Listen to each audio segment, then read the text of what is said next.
Bien. Buenas tardes. La clase pasada se dedicó, dentro del panorama histórico de la educación cristiana, a la institución universitaria, o sea, la enseñanza académica de orden superior. Esta clase versa sobre la educación elemental, es decir, la educación primaria y también la secundaria, es decir, lo que nosotros llamamos la escuela, ¿verdad?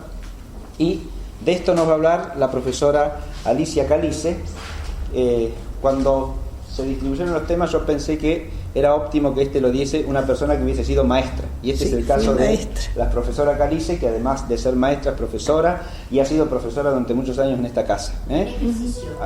Sí, profesora. Y todavía en ejercicio. Sí, así que vamos a verla con mucho gusto. Gracias. Buenas noches a todos. En el nombre del Padre, y del Hijo, y del Espíritu Santo. Amén.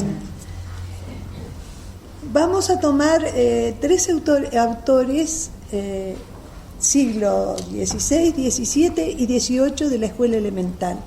Los tres autores son San José de Calazán, San Juan María, Juan María de la Salle, y San Juan Francisco de la Salle, y por fin Don Bosco. Esos tres autores vamos a tomar. El primero de ellos es el más joven, digamos, es San José de Calazán. Como ustedes se imaginarán, ¿sí? Todo el tiempo, ¿Todo? ¿Ahí? ¿Ya está? Bueno, gracias. Como ustedes imaginarán, en una hora yo no puedo hacer la vida y la obra de un autor, así que hice apenitas una semblanza de lo que fue el autor, y después hablo más bien de la obra, hablamos más bien de la obra, que es lo más importante del autor.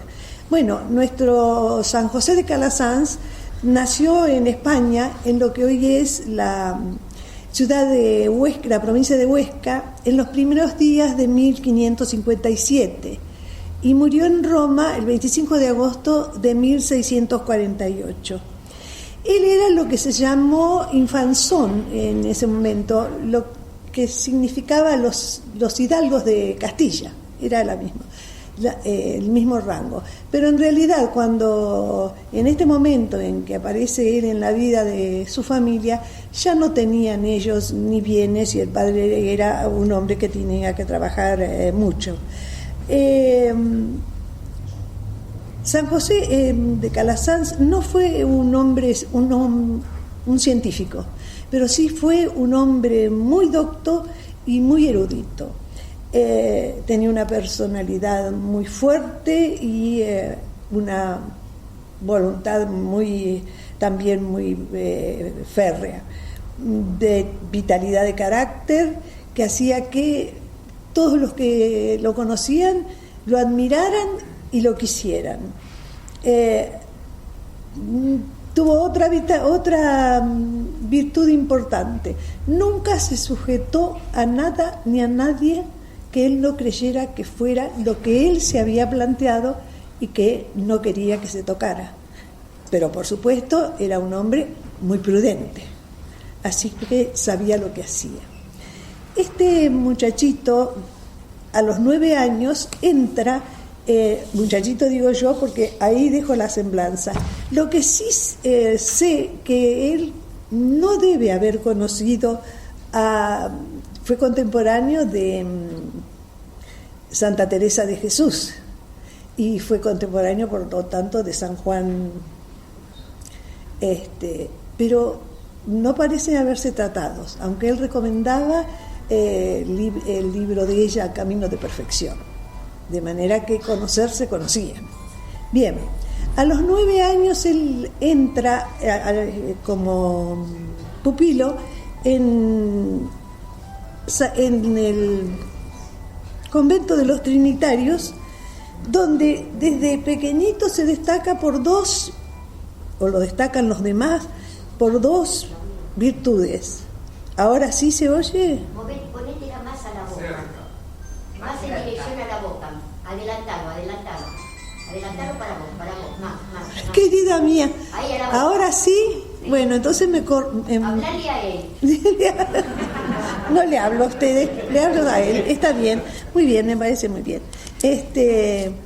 A los decía, ¿ahora sí? Ahora sí. Bueno, yo creo que estaba hablando muy alto, miren ustedes lo que son las cosas. A los 9 años entró como pupilo en el convento de los Trinitarios y se quedó allí hasta, en realidad decía yo, cuando me interrumpieron por esto, que fue un destacado alumno y además de eso sus compañeros desde pequeño lo llamaron el Santito y le quedó el Santito. Bien, algunos decían que inclusive él era el Espíritu Santo de algunos de sus compañeros, de tanto que lo querían. Bien, cuando él concluye sus estudios secundarios, a eso de los 15 años va a la universidad y parece que ahí sale con el título de bachiller en artes. Después estudia Derecho Canónico y Derecho Civil y va a la Universidad de Lérida, donde estudia Teología. Ahí suspende sus estudios porque sus padres, porque él estuvo muy enfermo, pero además su padre no quería que fuera sacerdote, entonces tuvo que vencerlo, no sé cómo lo convenció, pero él tenía otra idea y era, recibe ahí en España misma todavía las 4 órdenes menores y el subdiaconado, pero él tenía idea de un canonicato y para eso tenía que pensar en irse a Italia. El caso es que llega a Italia y, oh sorpresa, cuando llega la miseria moral y social del siglo XVI romano, lo espantan. Además, en ese tiempo había tenido Roma varias inundaciones, algunas pestes, así que el ambiente no era para nada favorable para ponerse a estudiar, sí para ponerse a hacer. Y en eso piensa él, en hacer. Y entonces decide fundar lo que se llamó las escuelas pías. Fueron las primeras escuelas gratuitas que hubo en Europa. Cuando llega tiene que integrarse a una comunidad hasta que encuentra su espacio, una comunidad cuasi religiosa, donde en un principio le enseña a maestros y a seglares y se quedó con ellos unos años. Era una comunidad que se llamaba Madre de Dios y había fundado San Juan Leonardi. En 1617, sin embargo, para salvaguardar los intereses vitales de su instituto, que era lo que él tenía ahí en su mente, se separa de ella y así nace por voluntad del Papa Pablo V y de él mismo la Congregación Paulina de los Clérigos Pobres Regulares de la Madre de Dios de las Escuelas Pías. Un poco largo el título, por eso lo tuve que leer. Bien, el 25 de marzo de ese año es vestido con el hábito de los escolapios y recibe a sus 14 compañeros. Ahí también hace la profesión solemne y el Papa le da por 9 años la dirección de la escuela, del instituto, y al poco tiempo le dice que se la da para siempre, es decir, que el instituto sería el director sería él para siempre del instituto.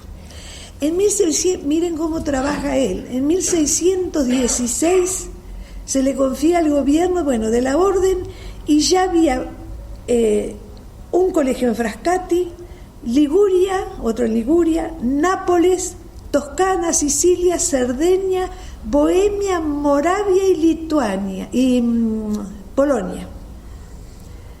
Ahora, sin embargo, no es difícil de pensarlo, una obra de tal magnitud hay que poder abarcarlas, ¿cierto? Y trae sus dificultades.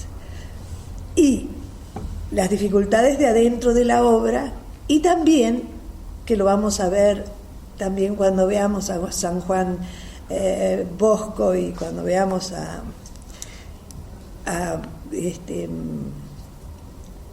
el otro de la Sal, él siente que empiezan a murmurar que para qué quieren los niños pobres un colegio donde, o un instituto donde los maestros sepan filosofía y teología. Bueno, y allí empieza una lucha, fíjense ustedes, una lucha que va a durar 8 años, y entre 1640 y 1648, sí, 8 años.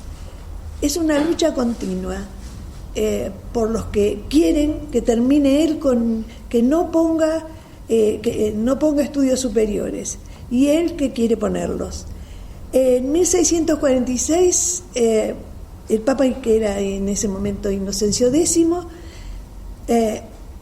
reduce la orden a una simple federación de varias casas religiosas libres. ¿Se imaginan lo que puede haber sido para San José de Calasanz después de haber luchado por fundar todo esto, haberse reducido de tal manera su obra? Eso fue dolorosísimo para él. Y no pudo ver, porque murió 2 años antes, que en 1600 él muere en 1648, y en 1656 el Papa restablece la orden, aunque un poco restringida, pero por lo menos lo restablece, pero él no alcanzó a verlo, así que no tuvo esa alegría. Bien, ahora vamos a pasar a ver cuáles son las ideas principales que tiene sobre la educación San José de Calasanz. Es un hombre muy moderno para el siglo XVI, más modernos que muchos que fueron de siglos posteriores. Bueno, las experiencias personales de él lo habían convencido de que la educación es la única posibilidad para que se salven, sobre todo, que era su preocupación, el pueblo, y en el pueblo, cuando él habla de pueblo, está hablando de los pobres, y sobre todo habla de los niños pobres, porque esa es su alegría, los niños pobres, y poderlos sacar de la calle y del ocio de la calle, ¿no? Con lo que trae consecuencia, como consecuencia. Así, tuvo una genial innovación. En ese tiempo se hacían las escuelas catequísticas, sobre todo los domingos por la tarde, había escuelas catequísticas. Y él entonces decide que se termine la escuela catequística así y que se haga la escuela diaria. Esa fue una gran innovación en ese tiempo. Entonces, los alumnos iban todos los días a la escuela y ahí quedaba incluida la catequesis. La escuela tenía lectura, escritura, ábaco y aritmética. Quédense con aritmética, porque les aseguro que todo lo que yo pude investigar de ábaco no entendí nada. No sé si alguno entendió, porque es dificilísimo. Yo supongo que hay muchas operaciones que se pueden hacer con el ábaco, pero bueno, no encontré tampoco dónde estudiarlo. De modo que pongan aritmética, porque después algunos lo dan como sinónimos, ábaco o aritmética. Bien,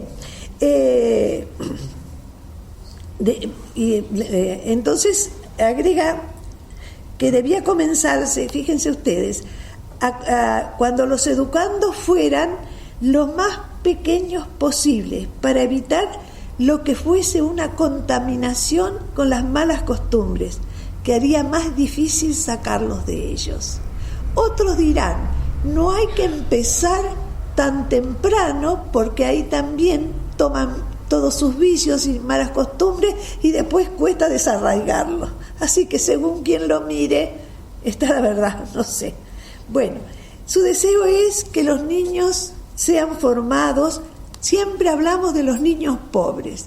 Cuando hablemos de los tres santos, de la Sal, San José de Calazán y Don Bosco, hablamos de los niños pobres, de la escuela gratuita. Bien. Pero sería equivocado que él se preocupara solamente o pensara solamente en la escuela para los pequeñines, como él los llamaba, los pequeñines. Él quería, además de la escuela elemental, y lo expresa después en las constituciones, tenía la idea de enseñar latín. Fíjense, en ese momento es todavía el latín la lengua que se utiliza en algunos oficios. Entonces él quería que la lengua estuviera incorporada en esta escuela, cuando terminaban la elemental y empezaban el secundario, que estuvieran incorporadas. ¿Para qué? Cuando los que terminaban el ciclo medio pudieran tener algún oficio, como podría ser carpintero, banquero, farmacéutico, constructor, y maestro con alguna sabiduría. Pero para eso todavía se usaba el latín, o por lo menos había que saberlo. ¿Cuál es el ideal del maestro Calasancio? Él dice en uno de sus escritos, el maestro debe ser un apóstol, misionero de la verdad, que salve a los hombres de la esclavitud intelectual y moral y los haga verdaderamente felices. 3 hermosas palabras que no se ven muy seguido en algunos de los otros autores, y los haga felices, intelectual y moral, y los haga felices. Ahora vienen las condiciones que le pide a los que van a ser los maestros. Dice, debe tener buena salud de cuerpo y espíritu, que sea robusto y sano. Cada casa debe enviar al general de la casa principal un informe del estado de sus sacerdotes, de sus maestros, el estado de 4 puntos, poner. Las costumbres,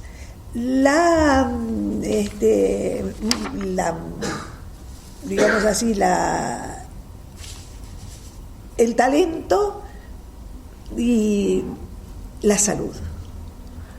No quiere aceptar clérigos, a mí me causa gracia, pero está bien. Yo digo, si ahora hiciéramos una encuesta, no sé qué nos pasaría. No quiere aceptar clérigos que tengan habitualmente dolores de cabeza. Cualquier anomalía mental o defecto al hablar o rasgo de melancolía. Además, debe tener cierta dignidad en el aspecto externo. También quiere eliminar a los inconstantes, a los inquietos, los caprichosos, obstinados, iracundos, que posean manías religiosas y hasta supersticiones.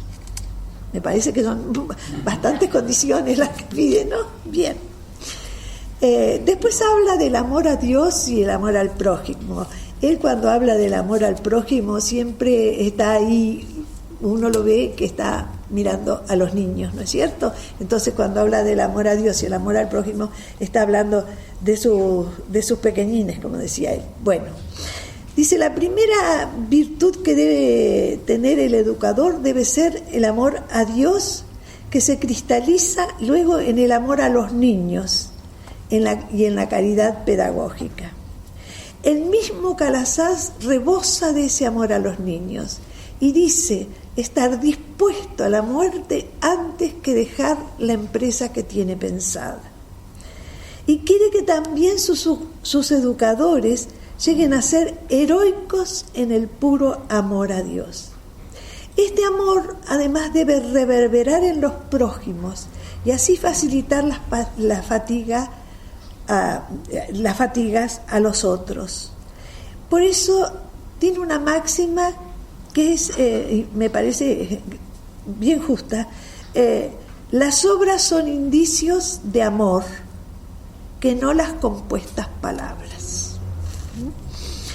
El amor de los niños los hace conducirlos como si fuera él el ángel custodio, y pide lo mismo de sus maestros, y quiere preservarlo de las artes del mal, para iluminarlos con la luz de Dios y del mundo, y para salvarlos en sus almas y en sus cuerpos también. Y ahora viene un punto que me parece muy moderno además. Nada fructifica, dice él, con más intensidad que la íntima familiaridad. Está hablando del educando y el educador. Pero la prudencia también es manifestación del amor de Dios. Así que hay que tener cuidado con no dejar la soga muy suelta, porque los jóvenes son muy inteligentes, astutos, y por lo tanto enseguida se dan cuenta que el maestro se está debilitando y tiran más de lo que se debiera, Entonces hace esa. Bien, dice cuando habla de la paciencia, habla también de la caridad, y dice: paciencia y caridad van siempre juntas. De la paciencia se puede esperar gran recolección. La paciencia aleja la ira, la precipitación y la cólera. Se cuidará de no llegar nunca al rompimiento con el educando, porque se hace más exhortando que imponiendo. No me digan que no es una maravilla que nos lo digan, ¿no? Y en el siglo XVI, estamos hablando. Bien. Después habla de la humildad. Dice: cuanto más humilde se es, más santo se llega a ser. Podríamos dividir: cuanto más santo se es, más dar vuelta, digo. Cuanto más santo se es, más humilde se es. Bien. Otra de las condiciones, bueno, esta es natural, ¿no? Es la pobreza. La pobreza que debe ser condición sine qua non para servir a Dios y para poder despreciar todo lo terreno y ponerse en manos de la providencia. Y dice él además: si uno se va a dedicar a la educación de los pobres, debe comunicar a todos gratuitamente una auténtica familiaridad con Dios y tener afecto duradero, porque su obra, si tiene gran familiaridad con Dios, tiene auténtica base espiritual.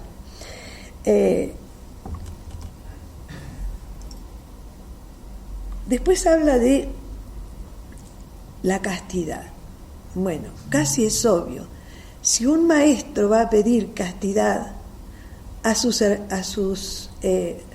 educandos, el primero que tiene que ser casto tiene que ser el maestro. La castidad es la virtud, la pureza sin mancha. Si uno de los deberes de educador es afirmar a los jóvenes en esto, no como una obligación, sino como un escoger, aceptar como algo natural, si estoy allí, bueno, debe poseer el maestro esto, porque yo no soy maestro, sino soy ejemplo de aquello que quiero que mis alumnos tengan, mis educandos tengan, si estamos hablando del amor del maestro por sus alumnos, ¿no es cierto?, por sus educandos. Bien, en cuanto a la formación de los maestros o futuros sacerdotes, como queramos, se erigen las escuelas superiores de filosofía y teología y cursos especiales de lengua latina, porque Calasanz tenía alto aprecio por la cultura y por el avance de la ciencia. Él da gran importancia a la escritura y a la caligrafía. Desde segundo año del noviciado aprenden el arte de escribir, con un estudio de media hora antes del almuerzo y una media hora más por la tarde. Junto a la escritura es materia una buena formación matemática elemental y hace todo lo posible que aprendan el uso del ábaco, y él también lo aprendió. Con frecuencia los libros más raros y difíciles son copiados y están en circulación para que lo usen los educandos. Para completar el cuadro referente al estudio de la matemática, funda la Escuela Superior de Matemática en Florencia, y allí se establece una estrecha relación de Calasanz con Galileo y con los discípulos de Galileo. Y fíjense ustedes que muchos de sus alumnos van a estudiar con los que trabajan con Galileo, y su inagotable caridad lo mueve a que estudiar con Galileo y profundizar un poco en la matemática. Él está pensando en que algún día puedan ellos ganarse su pan con este aprendizaje que están realizando. Bien, la Escuela Superior de Matemáticas estaban en Florencia, en Nápoles y en Génova y también en Roma. Y allí en Roma era donde estaba Galileo y los colaboradores de Galileo, que fueron también maestros de sus alumnos. En cuanto a la doctrina cristiana, es por supuesto la primera asignatura, de ahí la necesidad, dice él, de encontrar el mejor método. Pero dice, no importa tanto aprender la doctrina cuanto la práctica de la misma doctrina. Por lo tanto, le exige a los sacerdotes la cultura y la autoridad que corresponde al sacerdocio. Y una biblioteca de ilustres maestros está a disposición de ellos. El más importante es el método utilizado por... Me estoy pasando de los 20, ¿sí? San Carlos de Milán. Siempre junto a ellos está Calasanz guiando y ayudando. Y en cuanto a los estudios clásicos, los admitidos al segundo año del noviciado deben saber latín, condición sine qua non para la admisión. La Casa Madre de los Estudios Clásicos de Roma, con su guía, se instala y el estudio se centra en las humanidades y la retórica. Junto al latín se enseña la gramática para poder corregir los textos escritos. En distintos centros se estudia filosofía y teología, y entre los clásicos se lee a Cicerón, a Virgilio, a Horacio, a Marcial y Ovidio, y entre los líricos a Propercio y a Catulo. En cuanto a la liturgia, impulsará el estudio de los oratorios, en los oratorios, y los casos que representaban los clérigos a los estudiantes más avanzados. Los clérigos hábiles se dedican a enseñar música sacra con el canto llano. En cuanto a la lengua vernácula, dejan libertad a los clérigos que escojan el estudio de la llamada lengua vulgar, pero exigen que sepan las diferencias sintácticas entre el latín y la lengua vernácula para estudiar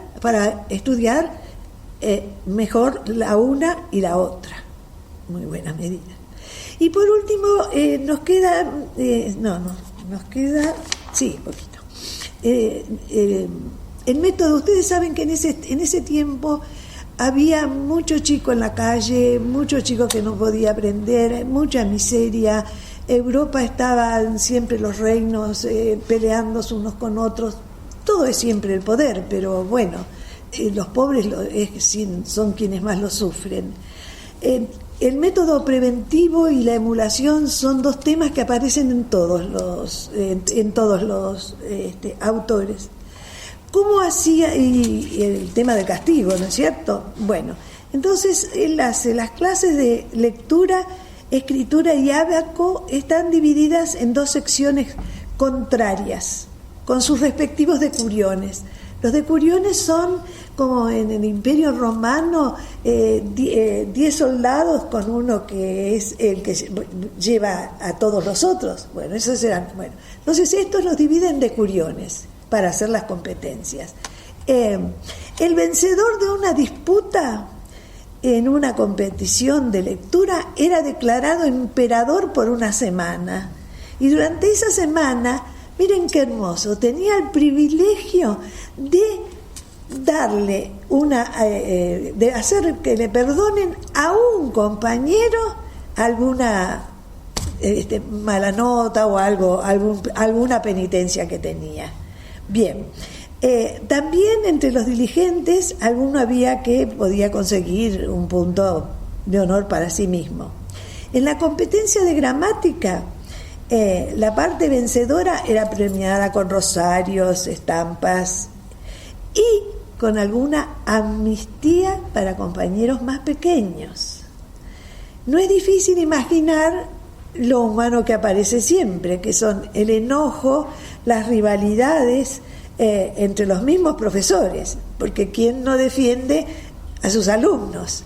Pero ahí estaba él siempre tratando de que no hubiera injusticias. En cuanto a la prevención, eso en cuanto a la emulación, ¿no es cierto? Sí. En cuanto a la prevención, el primer caso es rescatar del ocio y los juegos peligrosos de la calle. Yo me llevé una sorpresa, bueno, mi ignorancia se llevó una sorpresa, porque pero se jugaba mucho a las cartas y era por dinero, y se jugaba en las calles y todos jugaban por dinero. Yo me quedé medio asombrada y había que luchar contra eso también, Bien, en cuanto a la prevención, el primer paso es rescatar del ocio y los juegos peligrosos de la calle. Buena innovación es haber instalado, y este es algo muy importante porque lo hicieron todas las congregaciones, instalar una confesión general antes de empezar la catequesis, cosa que nunca más, que yo sepa, existió. Es decir, romper con el pasado para comenzar una vida nueva. La meta inicial era inculcar el amor a Dios y las nociones sobre la grandeza de Dios, sobre el amor de Dios y el temor de Dios. Y el segundo paso era descubrir el amor del Verbo encarnado que dio la vida por nosotros. Él mismo escribió un librito de catequesis para esta primera catequesis. Y otra innovación que hace él, divide por primera vez las escuelas elementales. Hay dos secciones, las elementales y las elementales medias, sí. La sección elemental tiene como base 3 clases diferentes: ábaco, leer y escribir. Yo no me quiero, yo sé que me apura el tiempo, pero fíjense en algo que yo nunca había pensado. Nosotros enseñamos a nuestros niños a leer y escribir simultáneamente, en mayúscula y minúscula, imprenta y ¿sí o no? Y cursiva. ¿Se dan cuenta el sacrificio que hacen nuestros chiquitos haciendo ese trabajo? Ellos, en cambio, yo no sé si yo pudiera, si tuviera tiempo, que ya no es mi tiempo, haría la prueba. Ellos enseñaban a leer, y una vez que sabían leer de corrido, recién empezaba la escritura. Y reconozcamos que la escritura es más difícil que la lectura, ¿cierto? Así que a mí me pareció algo así como para encontrar un grupito de alguien que quisiera hacer la experiencia, pero no voy a encontrar eso. Bueno, donde hay escuelas superiores, San José de Calasán siempre prefiere que poner su mirada en las clases más pequeños, siempre perfeccionar lo más pequeño. Bien, también tiene la preocupación porque estas escuelas son gratuitas, pero hay gente que tiene dinero y podría pagarlas. Entonces, ellos tienen una orientación doble. Aquel que al terminar la escuela secundaria va a quedarse con la escuela secundaria, tiene una orientación. Los que van a poder ir porque tienen vocación o porque tienen dinero, a esos también se les da una orientación para la universidad. Bien. Y el último punto de San José de Calasán, el más hermoso para mí, es lo que se llama la oración continua. Yo no lo encontré después en el autor, pero me pareció una cosa estupenda. Cada media hora, 10 alumnos salían del aula durante todo el día, con un maestro y rezaban media hora. Es decir, que continuamente se estaba rezando en la escuela todo el día. Y el maestro también, que los acompañaba, era el que podía, lo que se llamaba en ese tiempo, yo supongo que sería como la moral, los casos de conciencia, ¿no es cierto? Es lo que sería la moral. Bien, sin ninguna duda, San José de Calasán fue un santo extraordinario y fue un santito grande.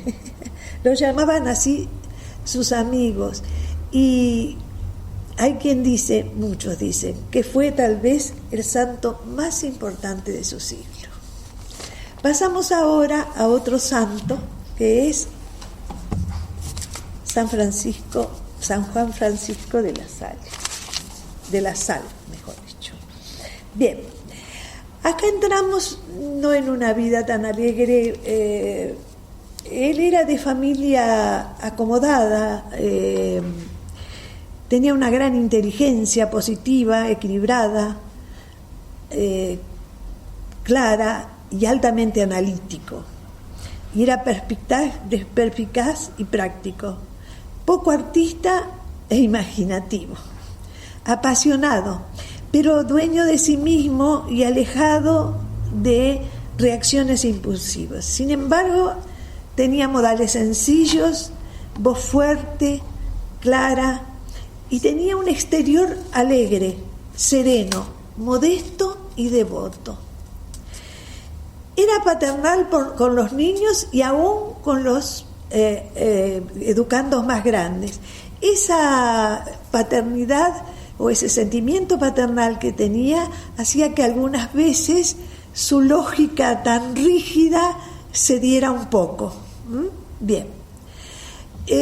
La vida de él, de la Sal, fue muy, muy triste, porque cuando él apenas era canónigo, muere su madre, y tenían 7 hijos, creo que eran, y la más pequeñina tenía 2 años.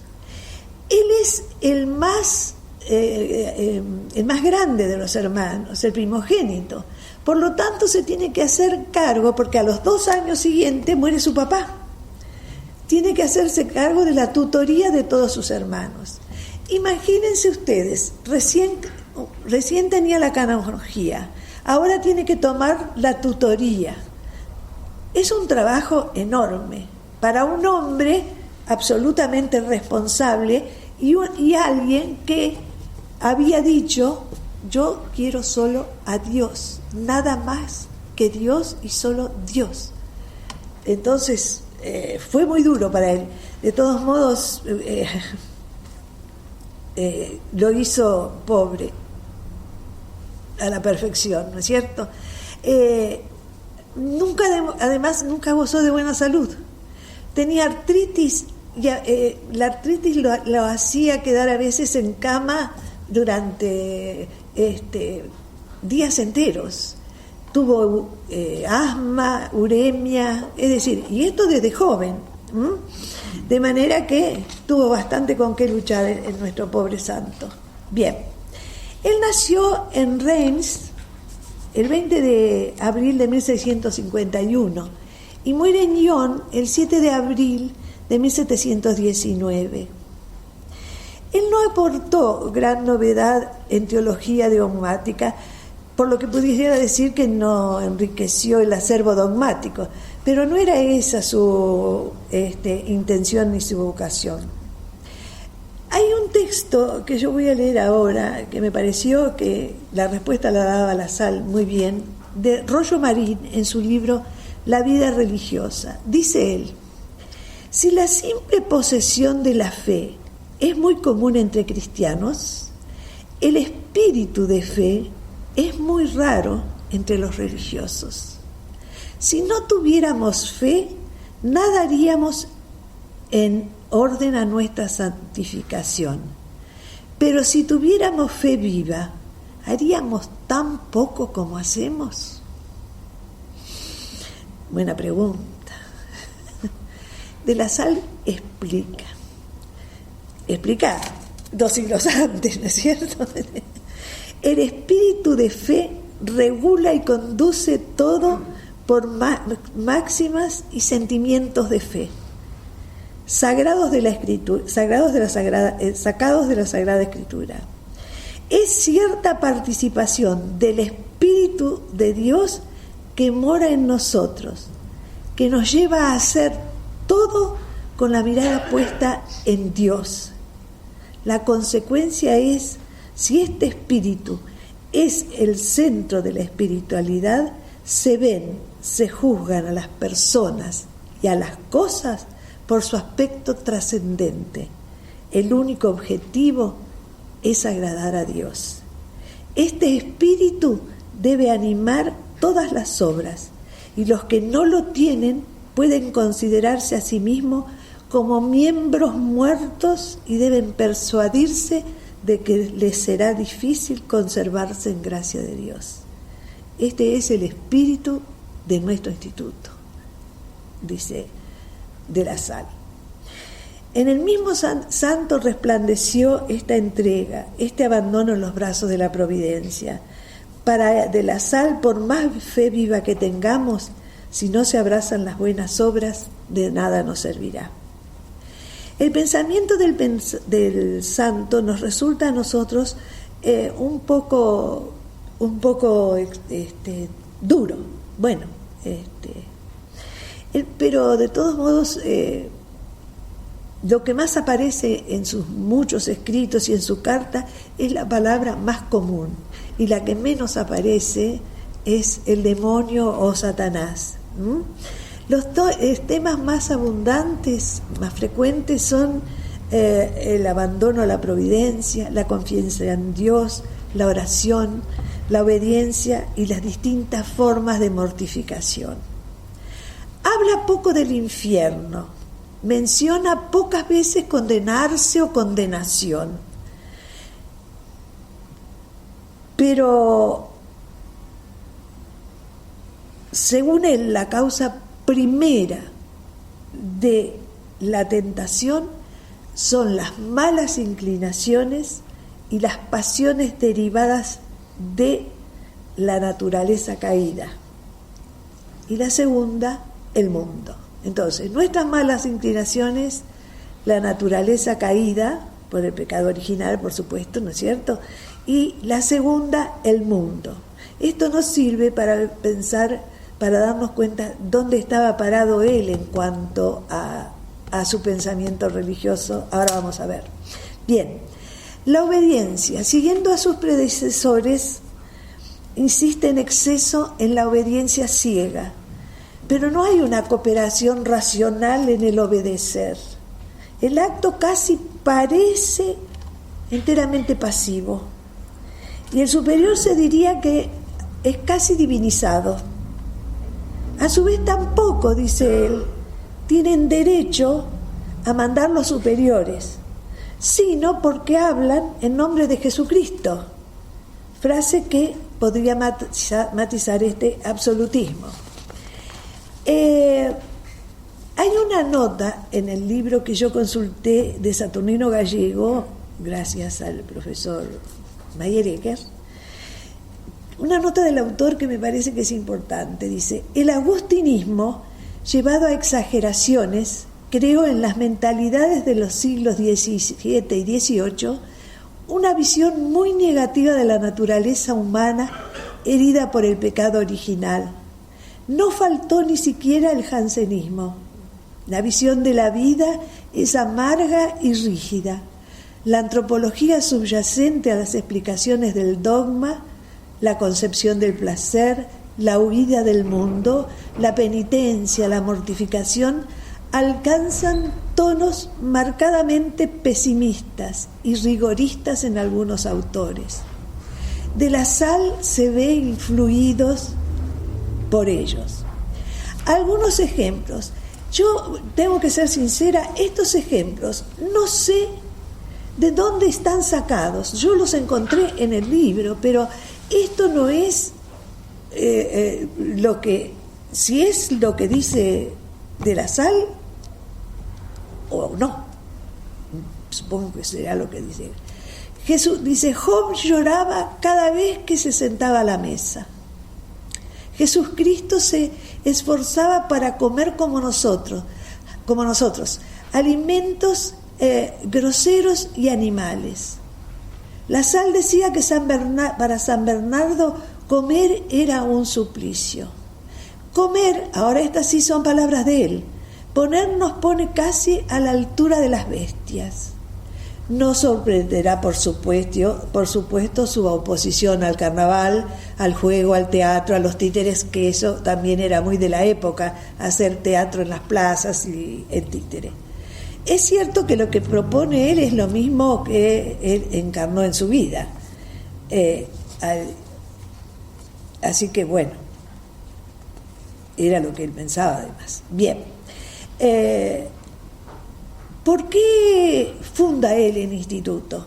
Primero, para dar gratuitamente en la educación a los niños. Dice: siempre que se nombre a alguno de los hermanos, se lo llamará carísimo hermano N, el nombre, ¿no? Ningún hermano podrá ser sacerdote ni aspirar a serlo. Solo ayudará en la misa rezada. Los niños están en la escuela por la mañana y la tarde bajo la dirección del maestro. Se procurará dar prioridad a los hijos de artesanos y de los pobres. Esto será una de las causas que yo no tuve tiempo ni de las críticas que se le hicieron a él, que en su escuela había educandos que tenían dinero para pagar, cosa que no estaba dentro de las reglas de la institución. Yo no sé si es cierto o no, pero de la Salle, convengamos en que fue castigado, perseguido de una manera hasta abominable, diría yo. Se procurará dar, todos los desórdenes, sobre todo entre los pobres y artesanos, se deben a que recibieron educación cuando eran pequeños o jóvenes. Por lo tanto, los malos hábitos de ese tiempo son difíciles de desarraigar. La misión de las escuelas cristianas es prevenir esos desórdenes. Fíjense, San José de Calasanz decía empezar muy temprano. Él, en cambio, piensa no tan temprano. Bueno,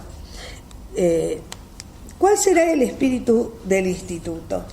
En primer lugar, el que ya se dijo, que es el espíritu de fe, penetrándose de este pensamiento de Job: el Señor me lo dio, el Señor me lo ha quitado, como agradó al Señor, así se ha hecho. Para alcanzar este espíritu, el respeto a la Sagrada Escritura y siempre llevar el Santo Evangelio sin dejar de leer nunca durante el día algún algunos versículos. Pensemos también que alguno de ellos en este siglo hablaba del Kempis y de leer el Kempis como algo interesante. El espíritu del instituto consiste en el celo ardiente para instruir a los niños, educándolos en la piedad y el espíritu cristiano. No olvidar que el maestro es corredentor con Cristo, por lo tanto dará cuenta del alma de los pequeños a su cargo. En cuanto al espíritu de la comunidad, todos los ejercicios se harán en común desde la mañana hasta la noche. Y aún miren ustedes en la pobreza en que viven ellos. Y aún se servirán de estufa los hermanos para calentarse en común en la sala de ejercicios. Dormirán todos en un mismo dormitorio o en dormitorios comunes. Si hubiera necesidad de varios, en este caso el hermano director será el que mandará a algún hermano para que vigile. Todos juntos comerán en el refectorio y nunca será permitido comer fuera de casa. Y todos juntos tendrán recreación. Todos juntos pasearán los días de asueto, sin separarse ni formar grupos. El ejercicio primero del día es la oración, y el principal de todos los ejercicios, por supuesto. En cuanto a la Sagrada Comunión, no se dispensarán de ella sino por alguna necesidad o por consejo del hermano director o por orden del confesor. Las comuniones ordinarias se harán 2 veces por semana, el domingo y el jueves, cuando haya asueto todo el día. Y de los ejercicios de humildad y mortificación. Abstinencia de carne todos los sábados de Navidad hasta la purificación. Lunes y martes de Cuaresma y todos los viernes. Esta abstinencia consiste en un postre y en 6 onzas de pan, que son más o menos, no llegan a 200 gramos de pan. Los hermanos se acusarán una vez por día de las faltas exteriores que hayan cometido, y las penitencias que se le impondrán serán algunas reflexiones, oraciones, humillaciones que harán en el oratorio. Los hermanos advertirán en presencia del hermano director caritativamente unos a otros de sus defectos, pero solo de lo que haya exterior en la falta, nada que pueda ser interior o relacionarse con él. El hermano director no se hará advertir de sus defectos públicamente, a no ser que esté presente el hermano superior, es decir, que acá la ley era para todas parejo, ¿no? O el visitador en tiempo de visita. En cuanto a las recreaciones, nada que sea exterior al instituto se puede conservar en el recreo, aunque sea de la aunque sea de la familia o alguna noticia o alguna curiosidad. En ningún caso ningún hermano que haya aprendido latín hará uso de él. Se conducirán como si lo desconocieran. Solo los libros, por supuesto, de oficios estarán en latín. ¿Y cómo deben conducirse los hermanos con respecto a sus alumnos? Enseñar en todas las escuelas la gratuidad. En las clases corregir las palabras en el momento en que el alumno está leyendo. Después de eso no se puede hablar, ni el maestro no puede hablar, ni los alumnos. No se introducirá ningún método que no sea el método que tiene el instituto. Enseñarán a leer primero francés, latín y por último los manuscritos. La ortografía y la matemática, el Padre Nuestro, el Ave María y el Crédito y el Confiteor se harán por la mañana, y a la noche los mandamientos, el modo de ayudar misa, el catecismo y las máximas que nuestro Señor haya dejado en el Evangelio. El catecismo se enseñará todos los días media hora. Las vísperas de asueto, nosotros acá ahora, miren lo que decimos, para nosotros es al revés. Las vísperas de asueto, 1 hora. Y los domingos y fiesta de guardar durante 1 hora y media. Nosotros haríamos al revés. Fiestas de guardar, nada.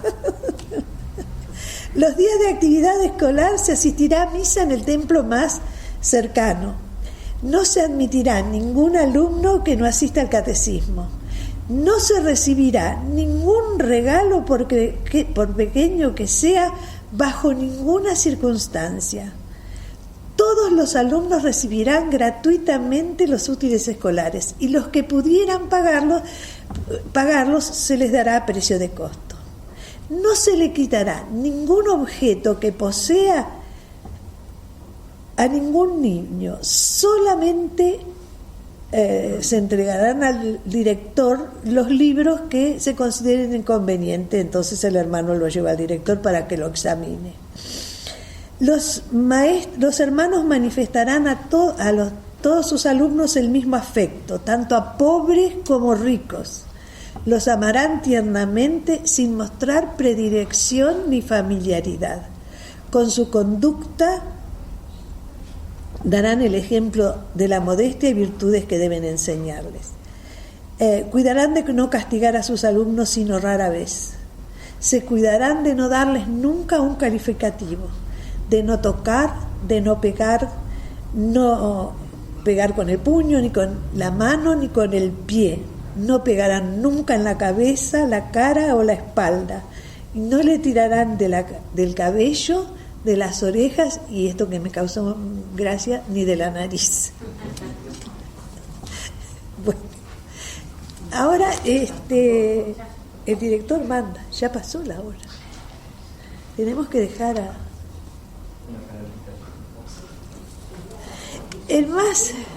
tenemos que dejar, porque yo ahora venía el método de oración y no llegamos. Yo quería 10 minutos. ¿No? Entonces lo dejamos. Y no, San Juan Bosco es el santo más alegre que yo he conocido, aquel que más alegrías me dio cuando estuve preparando la clase. ¿Saben qué hacía cuando era pequeño? Cuando le regalaban dinero o moneditas, o él mataba muchos pajaritos que después iba y vendía, juntaba ese dinero y con ese dinero se iba a la feria del pueblo y allí pagaba la entrada para que los que hacen malabarismos y todas esas cosas que hacen los que juego de cartas, etcétera, etcétera, bueno, los dejaran entrar.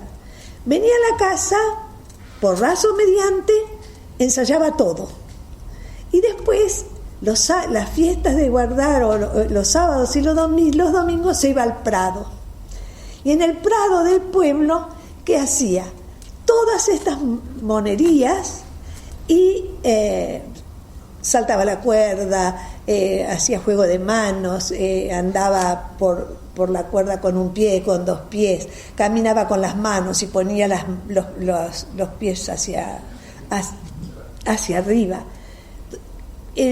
Cuando ya había pasado un tiempito, los invitaba a rezar la 3ª decena del Rosario y después de eso seguían un ratito más, hacían una oración y se iban. Así fue como fue juntando jóvenes él, siempre con una sonrisa, siempre con lo que fue positivo, lo que era positivo, nunca un acto de emulación o de enojo, siempre con una sonrisa. Realmente fue un santo cercano a nosotros, que uno lo siente precisamente muy humano lo siente. Bueno, pero tengo que dejar acá porque ya me he pasado, aunque tengo que decir algo. Empecé 10 minutos más tarde. Y ya está.